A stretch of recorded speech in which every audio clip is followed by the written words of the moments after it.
नमस्कार, मी भाग्यश्री आणखी एका नवीन ब्लॉगमध्ये तुमचं मनापासून स्वागत करते. कसे आहात तुम्ही सर्वजण? मी आशा करते की तुम्ही सर्वजण मस्त आणि मिळत असाल. तर आज बनवते मी दिवाळीचा दुसरा पदार्थ म्हणजे बेसनचे लाडू.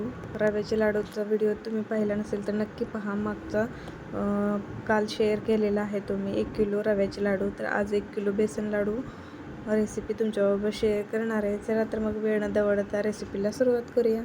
तर इथे 1 किलो बेसन घेतलेलं आहे मी आणि बेसन पूर्णपणे चाळून घ्यायचं आहे आपल्याला, जेणेकरून त्याच्यातल्या काही गाठी वगैरे असतील तर त्या निघून जातील चाळल्यानंतर.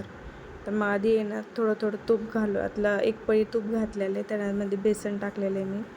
आणि असंच आपल्याला बेसन जे आहे तर मंद आचेवरती थोडं थोडं तूप घालत भाजून घ्यायचे.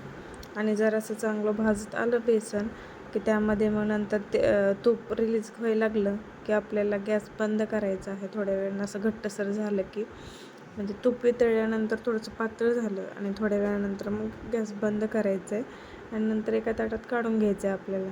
आणि आता लास्टच्या स्टेजला म्हणजे आपलं तयार आहे बेसन, त्यावेळेस थोडंसं पाण्याचा शिंतोडा द्यायचा, जेणेकरून रवाळ बेसन लागतं, असं एकदम टाळ्याला चिटकत नाही. तर आता झालेलं आहे बेसन आपलं भाजून, तर एका ताटामध्ये काढून घेतलेले मी.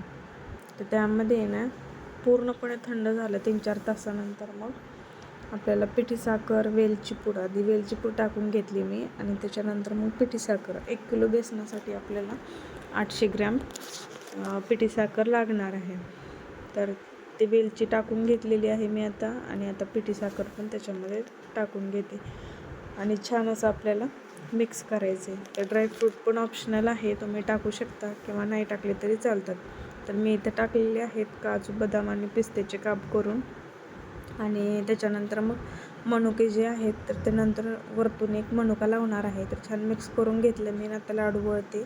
तर बघा किती छान प्रकारे आपले लाडू होते. या प्रमाणात केलं तर जास्त म्हणजे तूप पण झालेलं नाही आहे आणि जास्त कोरडं पण झालेलं नाही आहे. मिश्रण आपलं छान एकदम परफेक्ट झालेलं आहे. आणि असा लाडू वळला, त्यानंतर मनुका त्याच्यावरतून लावला मी. तर कशी वाटली लाडूची रेसिपी नक्की कमेंट करून सांगा मला. आणि तुमचा पण फराळ कुठंपर्यंत आला आहे नक्की कमेंट करून कळवा मला. चला तर मग या छोट्याशा ब्लॉगचा इथं सेंड करते. आणि असेच नवनवीन व्हिडिओज पाहण्यासाठी चॅनलला लाईक करा, शेअर करा आणि सबस्क्राईब करायला विसरू नका. आणि हो, शेवटीला हे बघा सगळे आपले लाडू जे आहेत तर तयार करून झालेले आहेत. आणि व्हिडिओ आवडला तर लाईक पण नक्की करा आणि हाईप पण करायला विसरू नका. तोपर्यंत बाय बाय, भेटू नंतरच्या ब्लॉगमध्ये.